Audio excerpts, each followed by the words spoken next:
Hello साथियों, welcome to PS study. Super fast dose में आप सभी का स्वागत है।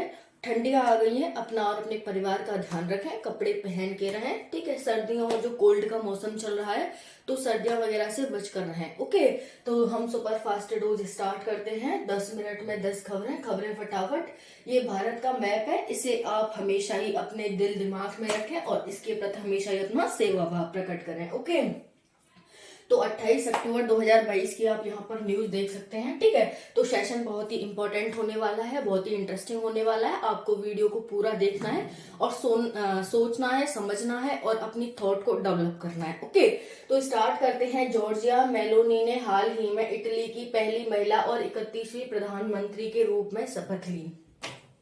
ये यहाँ पर जॉर्जिया मेलोनी है, वो किसकी प्रधानमंत्री बनी है? इटली की पहली महिला प्रधानमंत्री बनी है। इस वजह से ये इंपॉर्टेंट हो जाता है। ठीक है, पहली महिला प्रधानमंत्री है। अगर हम प्रधानमंत्रियों के रूप में बात करें तो वो 31वें प्रधानमंत्री है, महिला और पुरुष दोनों में। ठीक है, तो इटली की राजधानी रोम हो जाएगी। ओके, और ये यूरोप का एक देश है। हम पढ़ चुके हैं मैपिंग में, इस तरह से कुछ इटली है, इसकी राजधानी रोम है। ओके, आप यहाँ पर देख सकते हैं। मैपिंग की क्लास शाम को आती है 5 बजे, तो आप वो भी देखें। और ये करंट का होता है, इसमें भी मैप कराया जाता है आपको। ओके, तो हम देखते हैं। कर्नाटक सरकार द्वारा प्रतिष्ठित कर्नाटक रत्न पुरस्कार से पुनीत राजकुमार को मरणोपरांत प्रदान किया गया है। जो कर्नाटक सरकार द्वारा प्रतिष्ठित कर्नाटक रत्न पुरस्कार से किसे सम्मानित किया गया है? तो पुनीत राजकुमार को मरणोपरांत उन्हें सम्मानित किया गया है। ओके, तो यहाँ पर देख सकते हैं जो पुनीत राजकुमार थे वो कौन थे? तो वो कन्नड़ एक्टर थे। ठीक है, यानी कि वो क्या थे? कर्नाटक के एक्टर थे। ठीक है, यहाँ पर देख सकते हैं। फिर नेक्स्ट हम देखें, कर्नाटक की राजधानी बेंगलुरु हो जाएगी। और कर्नाटक है वो दक्षिण भारत का एक देश राज्य है। नेक्स्ट है, नोटों पर किस किस की तस्वीर छपने पर चर्चा चल रही है। आप सभी को पता है, हाल ही में जो दिल्ली के मुख्यमंत्री केजरीवाल हैं उनके द्वारा कहा गया है कि नोटों पर लक्ष्मी गणेश की प्रतिमा लगनी चाहिए, लक्ष्मी गणेश की मूर्ति लगनी चाहिए। ओके, तो ऐसा कहा गया है। तो कुछ चर्चाएं चल रही हैं कि लक्ष्मी गणेश की मूर्ति लगनी चाहिए, ऐसा केजरीवाल जी का कहना है। रविंद्रनाथ टैगोर की और एपीजे अब्दुल कलाम जी की तस्वीर लगनी चाहिए, ऐसा सरकार का कहना है। ओके, जो हमारी केंद्र सरकार है वो चर्चा चल रही है कि रविन्द्रनाथ टैगोर और एपीजे अब्दुल कलाम की, मतलब महात्मा गांधी की तस्वीर रहेगी, लेकिन उसके अलावा हम एक साइड में रविन्द्रनाथ टैगोर और एपीजे अब्दुल कलाम की भी लगाएं, ऐसी भारत सरकार कह रही है। ओके, तो अभी केजरीवाल जी ने कहा है कि लक्ष्मी गणेश की प्रतिमा लगनी चाहिए, क्योंकि इंडोनेशिया में 85% मुस्लिम रहते हैं। उन्होंने उदाहरण दिया है कि अगर इंडोनेशिया जैसे देश में जिसमें 85% मुस्लिम रहते हैं, अगर उसके नोटों पर लक्ष्मी गणेश जी की मूर्ति हो सकती है, तो फिर भारत जैसे हिंदू बहुल देश में क्यों नहीं हो सकती है? ठीक है, तो उनका ऐसा कहना है। और अगर हम बात करें 20,000 रुपए का नोट किस देश में चलता है, तो वो भी इंडोनेशिया में चलता है। ओके, यहाँ पर देख सकते हैं कि अगर हम बात करें तस्वीर छपने पर, जैसे किसकी तस्वीर लगनी चाहिए नोटों पर, इसको कौन जारी करता है, किसके द्वारा इसकी उद्घोषणा की जाती है? तो आरबीआई और भारत सरकार दोनों मिलकर के बातचीत करके ये फाइनल करते हैं कि किसकी तस्वीर लगनी चाहिए। ठीक है, तो आप यहाँ देख सकते हैं छपाई के कारखाने कहाँ कहाँ हैं। अगर मैं बात करूं कि भारत में छपाई के कारखाने जहां पर नोट छपे जाते हैं उसके कारखाने कहाँ कहाँ हैं, तो हम बात कर सकते हैं नोएडा में है, सालबनी में है, कोलकाता में है, हैदराबाद में है, मैसूर में है, मुंबई में है, देवास में है और नासिक में है। ओके, तो यहाँ पर क्या होती है? नोटों की छपाई होती है इन सारे स्थानों पर, नासिक, मुंबई, कोलकाता, ठीक है, चेन्नई हो गया, इस तरह से इनमें, सालवनी में, इन सब में क्या होती है? नोटों की छपाई होती है।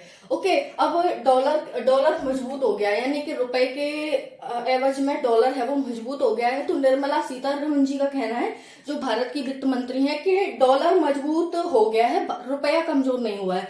आप सभी को पता होगा जिस तरह से कि भारत का जो रुपया है वो कमजोर हो रहा है, तो निर्मला सीतारमण जी ने कहा है कि डॉलर मजबूत हो गया है, रुपया कमजोर नहीं हुआ है, उनका ऐसा कहना है। और वो कह रही है कि अगर हमें डॉलर को कम करना है, भारत के रुपए के मुकाबले डॉलर को कम करना है, तो हमें डॉलर को रिलीज करना होगा मार्केट में। ओके, ताकि उसकी डिमांड बढ़ जाएगी, ठीक है। जो मार्केट में अगर ज्यादा डॉलर हो जाएगा तो फिर उसकी जो वैल्यू है वो कम हो जाएगी, ठीक है। उनका ऐसा कहना है, निर्मला सीतारमन जी का कहना, कि अगर डॉलर मजबूत हो गया है तो उसे मार्केट में रिलीज करो, ताकि वो सभी लोगों के पास होगा तो उसकी डिमांड कम होगी, और डिमांड कम होगी तो उसका मूल्य है वो कम हो जाएगा। ओके, नेक्स्ट है, गुजरात में दिसंबर 2022 में 182 सीटों के लिए विधानसभा चुनाव होने वाले हैं। गुजरात में कब होंगे? दिसंबर 2022 में, ठीक है। 182 सीट है वहां विधानसभा की, उसमें चुनाव होंगे। गुजरात की राजधानी गांधीनगर है, और यहाँ के सीएम भूपेंद्र भाई पटेल हैं, और जो राज्यपाल है वो आचार्य देवव्रत हैं। ओके, फिर यहाँ पर देख सकते हैं, हाल ही में मध्य प्रदेश वन्य जीव बोर्ड ने प्रदेश में दुर्गावती बाघ अभ्यारण्य को मंजूरी दी है। हाल ही में मध्य प्रदेश वन्य जीव बोर्ड ने प्रदेश में, यानी कि मध्य प्रदेश में, दुर्गावती बाघ अभ्यारण्य को मंजूरी दी है। तो दुर्गावती बाघ अभ्यारण्य कहाँ पर है, आपको ध्यान रखना चाहिए, मध्य प्रदेश में है, ठीक है। मध्य प्रदेश की राजधानी भोपाल है। ओके, नेक्स्ट है, अंतरराष्ट्रीय विश्व चेस चैंपियनशिप मैग्नस कार्लस को हराने वाले दुनिया के सबसे युवा खिलाड़ी डी गुकेश बन गए हैं। विश्व चेस चैंपियनशिप मैग्नस कार्लस को हराने वाले, ये विश्व चेस चैंपियन थे मैग्नस कार्लस।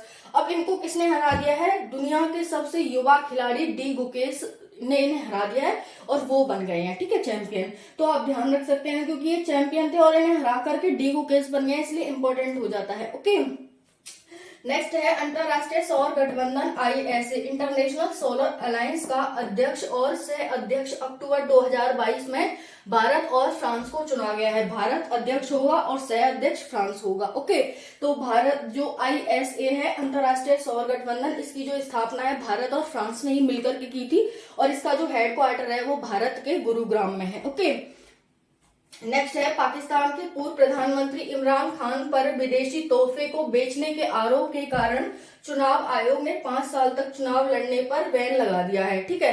अभी क्या हुआ था, इमरान खान द्वारा जो भी उन्हें प्रधानमंत्री के रूप में, जब वो विदेशों में गए थे तो उन्हें गिफ्ट मिले थे, ठीक है, विदेशों से, मतलब अन्य देशों के जो प्रधानमंत्री राष्ट्रपति होते हैं, तो जब दूसरे देशों से कोई आता है तो उन्हें गिफ्ट दिए जाते हैं, ठीक है। तो इन्हें गिफ्ट दिया गया था, तो इन्होंने क्या किया था, अपने गिफ्टों को बेच दिया था। और जबकि मैंने बताया था एक और वीडियो में कि जब भी किसी प्रधानमंत्री राष्ट्रपति को गिफ्ट मिलते हैं, क्योंकि वो प्रधानमंत्री राष्ट्रपति के तौर पर उन्हें गिफ्ट मिले हैं, तो वो गिफ्ट देश के तौर पर माने जाते हैं, देश के लिए माने जाते हैं। जो भी उसका अमाउंट होता है वो देश की सेवा में जाना चाहिए, ऐसा माना जाता है। लेकिन इन्होंने क्या किया था, क्योंकि उन्हें मिले थे तो उन्होंने अपने तोहफे बेच करके खुद पैसे रख लिए थे, ठीक है। तो इस वजह से क्या है, चुनाव आयोग ने 5 साल के लिए बैन कर दिया कि आप चुनाव नहीं लड़ सकते हैं इमरान खान। ओके, जो कि पाकिस्तान के पूर्व प्रधानमंत्री थे, ठीक है। और नेक्स्ट है, हाल ही में डिट्रिच मार्सटिज का 78 वर्ष की आयु में निधन हो गया है। वे Red Bull Formula 1 racing team के संस्थापक थे। हाल ही में डिट्रिच मार्सटिज का 78 वर्ष की आयु में निधन हो गया है। तो रेड बुल एक काफी ड्रिंक है, मतलब एक जानी मानी ड्रिंक है, तो उसके क्योंकि ये अध्यक्ष थे, इनका निधन हो गया है, संस्थापक थे उसके, तो इसलिए इंपॉर्टेंट हो जाता है। ओके, आपको नीचे दिखाई दे रहा है ये, यहाँ पर देखो, यहाँ पर। ओके, तो यहाँ पर आप देख सकते हैं कि इनका निधन हो गया है, डिट्रिच मार्सटिज का। ओके, नेक्स्ट है, कृषि पंपों के लिए आंध्र प्रदेश में मार्च 2023 तक 6,000 करोड़ रुपए की लागत से स्मार्ट मीटर लगाए जाएंगे। कृषि पंपों के लिए आंध्र प्रदेश में, जैसे कृषि पंप होती हैं, पानी वगैरह के लिए यूज होती है पंपें, तो उसके लिए मार्च 2023 तक 6,000 करोड़ रुपए की लागत से स्मार्ट मीटर लगाए जाएंगे, ठीक है। तो उन्हें स्मार्ट करने की प्लानिंग चल रही है आंध्र प्रदेश में, जो भी कृषि पंप के जो मीटर होते हैं। ओके, तो यहाँ पर देख सकते हैं, बिजली वन एवं खान मंत्री पी रामचंद्र रेड्डी ने ऐसी घोषणा की है, जो कि आंध्र प्रदेश के हैं ये। ओके, नेक्स्ट है, अक्षय, अब एक क्वेश्चन है, अक्षय शाह और स्टीफन ऑल्टर द्वारा संपादित द कार्बेट पेपर्स पुस्तक जिम कार्बेट के बारे में है। एक पुस्तक है, अगर आपसे पूछा जाता है कि ये पुस्तक है द कार्बेट पेपर्स, किसकी पुस्तक है, तो आप ध्यान रख सकते हैं ये अक्षय शाह और स्टीफन ऑल्टर की है, ठीक है। इसमें किसके बारे में बताया गया है, तो जिम कार्बेट के बारे में इसमें बताया गया है। ओके, तो वीडियो आपको कैसी लगी कमेंट सेक्शन में जरूर बताना। जय हिंद, जय भारत, वंदे मातरम।